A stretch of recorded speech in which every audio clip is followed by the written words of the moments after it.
मुनीर शहबाज ने घनघोर बेइज्जती करा दी। ईरान के सामने ट्रंप ने अचानक सरेंडर क्यों कर दिया? सड़क पर जश्न, सामने खुर्रम मिसाइल। और ट्रंप पाकिस्तान का डबल गेम कैसे एक्सपोज किया ईरान ने? स्ट्रेट ऑफ हॉर्मूज पर ट्रंप के सारे पैतरे फेल। वहां तो वो हो रहा है जो अमेरिका ने भी नहीं सोचा था। अब उसके बारे में आपको बता दूं। डोनाल्ड ट्रंप को कुछ समझ में नहीं आ रहा, ये तो पिछले कई दिनों से दिख रहा है। ईरान उनके लिए वो आउट ऑफ सिलेबस वाला मामला हो गया है, जिसको पेपर लेके बैठे तो थे कि 5 मिनट में पेपर खत्म करके निकल जाऊंगा एग्जामिनेशन हॉल से। ऐसा फंसे हैं कि पेपर पे पेपर मांगना पड़ रहा, सॉल्व नहीं हो रहा ईरान। एक तरफ ट्रंप कहते हैं कि ईरान से बात नहीं की तो सब कुछ उड़ा दूंगा, ईरान ने अगर बात नहीं की। दूसरी तरफ अपनी तरफ से अचानक सीज फायर बढ़ाने का ऐलान कर दिया। इस बार सीज फायर बढ़ाने की कोई डेट भी नहीं दी। इतना घबरा गए कि अनिश्चित काल के लिए सीज फायर जो है वो कह दिया कि चलता रहेगा। अब बार बार बढ़ाने पे बेइज्जती होगी तो कह दिया कि एकदम अनिश्चित काल है सीज फायर। अब चलने दो, देखते हैं कब होगा। आप सोचिए बॉस, ट्रंप ये सब तब कर रहे हैं जब आज ही पाकिस्तान में दूसरे दौर की बातचीत होनी थी, लेकिन ये बातचीत तो हुई नहीं। ट्रंप की बेइज्जती अलग हो गई, मुनीर की अलग भद पिट गई, क्योंकि मुनीर इंतजार करता रह गया। ना ईरान का कोई नेता पाकिस्तान पहुंचा, ना ट्रंप की टीम से कोई पाकिस्तान आया। बताइए, मुनीर वहां जो है वो हाथ में डोंगा लेके सब्जी लेके खड़ा रहा, शहबाज पूड़ी लेके कि कोई आएगा तो पूड़ी सब्जी खिलाएंगे। ना अमेरिका से कोई आया, ना ईरान से कोई आया। ये तो इन लोगों का हाल है। चलें मीडिएट करा। अब ईरान कैसे ट्रंप का मजाक उड़ा रहा है, मुनीर को उधेड़ रहा है, आज आपको दिखाऊंगा। आपको यह भी बताऊंगा कि कैसे ट्रंप के सारे पैतरे एक के बाद एक फेल होते जा रहे हैं और क्या ट्रंप ने फाइनली हार मान ली है। आप यह भी देखिए कि आज ट्रंप ने कहा कि हॉर्मुज स्ट्रेट को ब्लॉक करके अमेरिका ईरान को तगड़ा नुकसान पहुंचा रहा है। ट्रंप कह रहे हैं कि ईरान को हर दिन $500 मिलियन का नुकसान हो रहा है।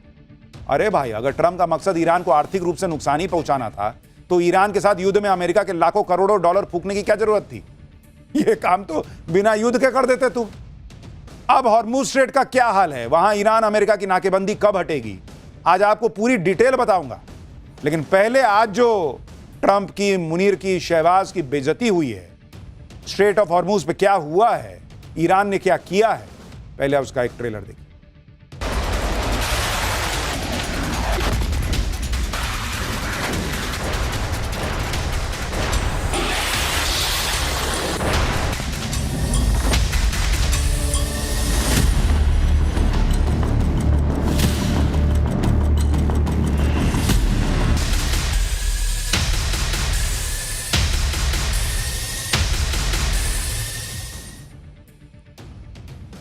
अमेरिका और ईरान के बीच 8 अप्रैल से सीज फायर लागू हुआ था, जो आज 22 अप्रैल को खत्म हो रहा था। इसलिए अमेरिका चाहता था कि सीज फायर की डेडलाइन खत्म होने से पहले ईरान के साथ बातचीत का कोई तो हल निकले, क्योंकि पहले 11 और 12 अप्रैल को पहले दौर की बातचीत फेल हो चुकी थी।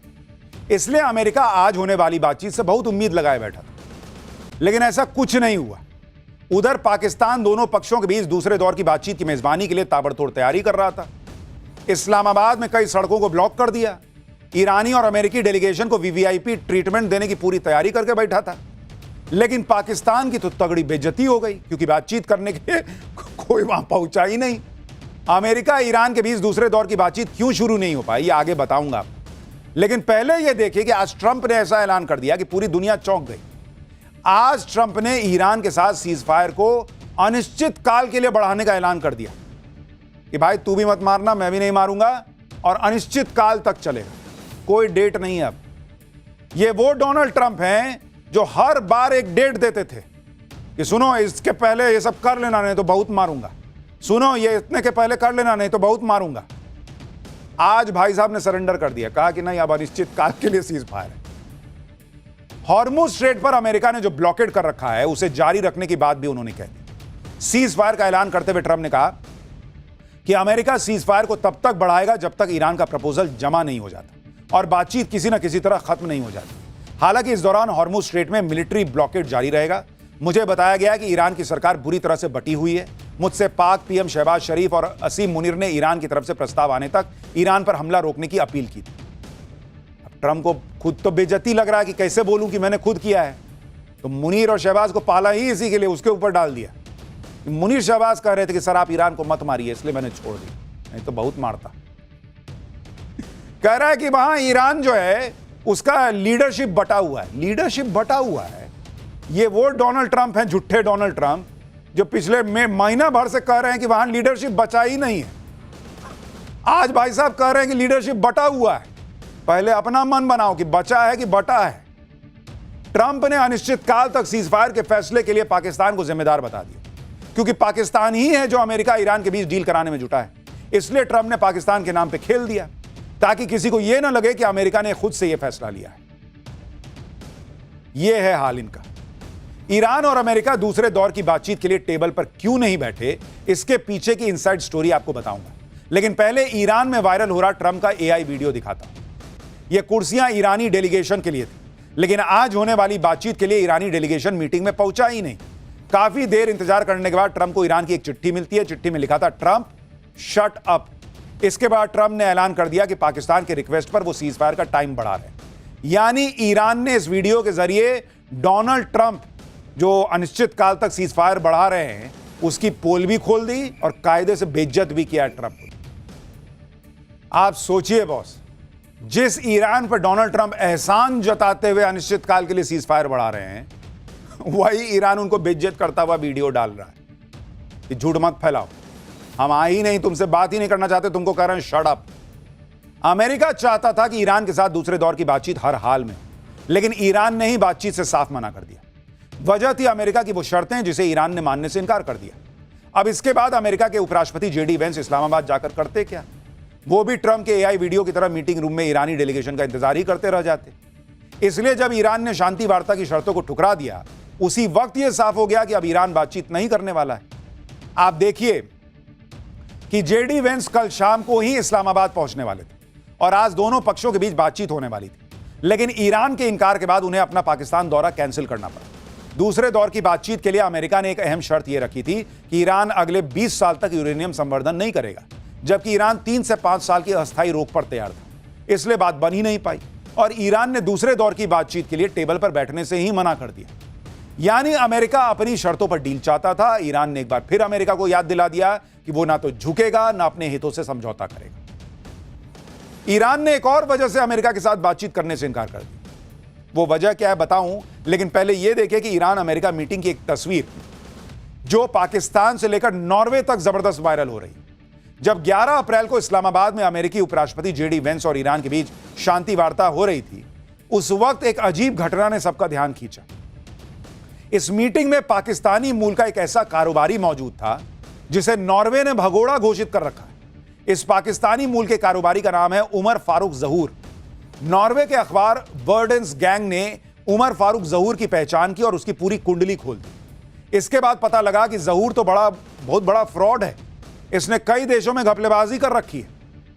जहूर पर नॉर्वे में करोड़ों डॉलर की धोखाधड़ी का आरोप है। लंबे समय से नॉर्वे पुलिस को जहूर की तलाश थी।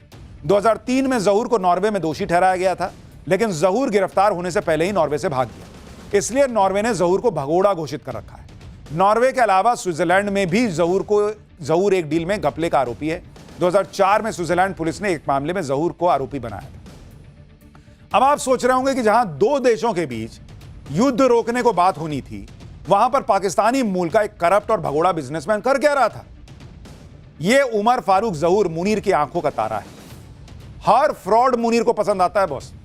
पाकिस्तान में उसे हिलाले इम्तियाज सम्मान से नवाजा गया है। यह पाकिस्तान का दूसरा सबसे बड़ा नागरिक सम्मान है। जहूर को यह सम्मान पाकिस्तान में विदेशी निवेश लाने के लिए दिया गया था। इसके अलावा पाकिस्तान के पूर्व पीएम इमरान खान को जेल में पहुंचाने के पीछे इसकी बहुत बड़ी भूमिका है।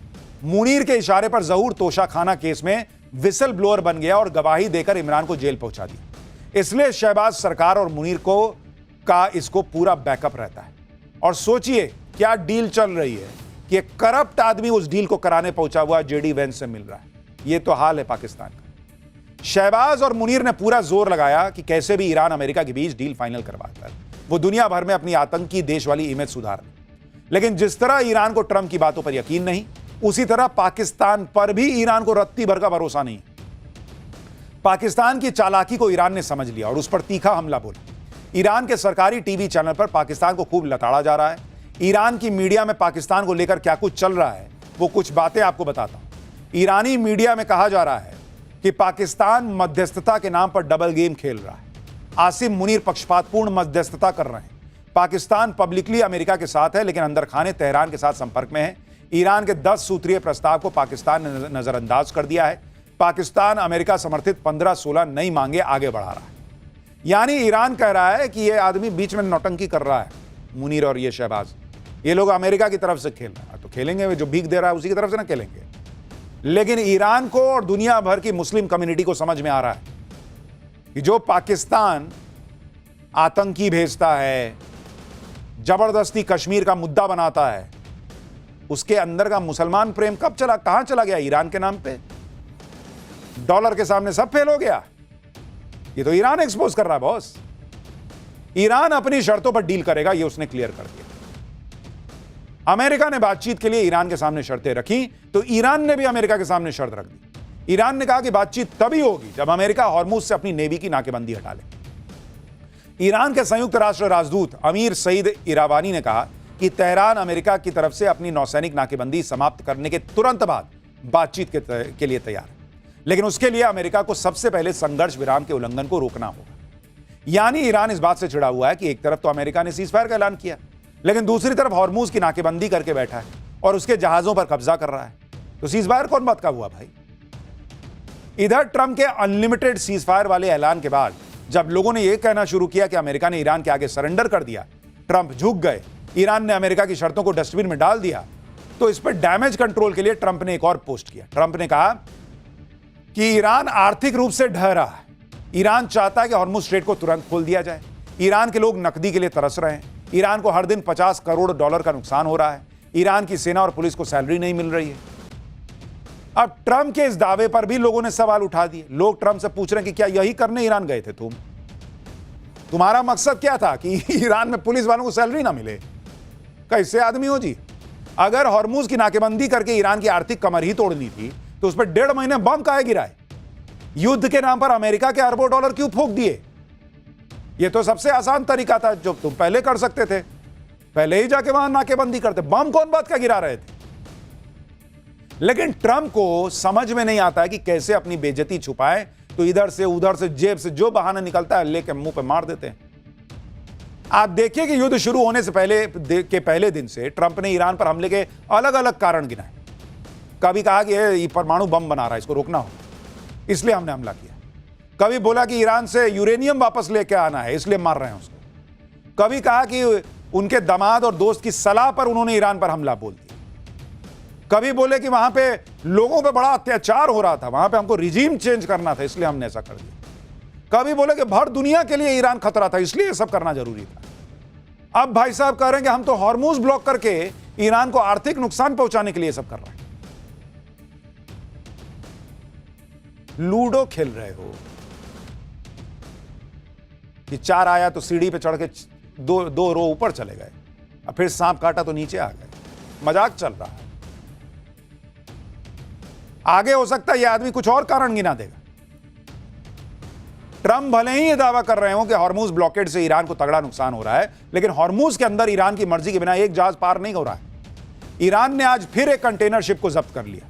यह जहाज हॉर्मुज स्ट्रेट को पार करने की कोशिश कर रहा था, तभी IRGC की एक बोट शिप के पास आई और उस पर फायरिंग शुरू कर दी। यूके की मैरीटाइम ट्रेड ऑपरेशंस अथॉरिटी के मुताबिक एक कंटेनर शिप पर फायरिंग हुई, जिसके बाद उसके ब्रिज को काफी नुकसान पहुंचा। किसी भी शिप में ब्रिज वो हिस्सा होता है जहां से शिप का नेविगेशन और ऑपरेशन होता है। उधर ईरान हॉर्मुज में खुली चुनौती देकर खड़ा है, दूसरी तरफ ईरान के हजारों नागरिक एक बार फिर सड़कों पर उतर आए।